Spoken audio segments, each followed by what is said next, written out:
In a move that could have monumental consequences, the Supreme Court announced it will take up a case challenging bans on gender-affirming care. Now, the case is centered on a Tennessee law banning hormone therapy and gender-affirming surgeries for transgender youth. This News' My Owens digs into the issue after hearing from one teen who experienced it firsthand. I almost didn't make it because I couldn't get this earlier. It's the reality Eli Givens is faced with, especially remembering life growing up in the South. I came out to myself around 10 or 11. I would have come out earlier, but again, I just didn't have the words for it.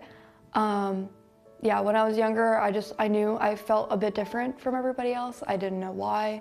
I didn't have a specific reason. I just thought I was odd.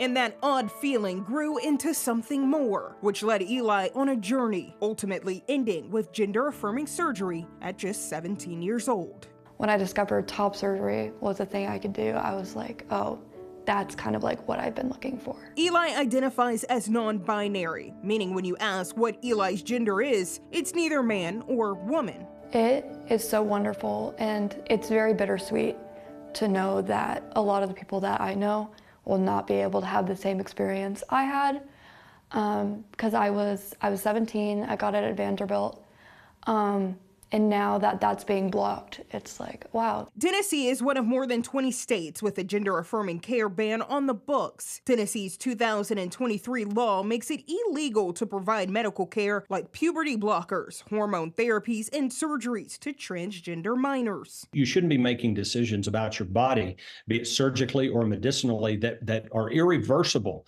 when you're not even old enough to vote or be an emancipated adult. State Senate Majority Leader Jack Johnson, one of the people who helped craft that law. Now, whether or not it remains a law is up to the highest court in the country. The case going before the Supreme Court involves a 15-year-old transgender girl from Nashville. Her family alleges that the state ban violates the Equal Protection Clause of the 14th Amendment. Also deals with these extremely harmful drugs that were being prescribed to minors, to children, to halt their development, their puberty.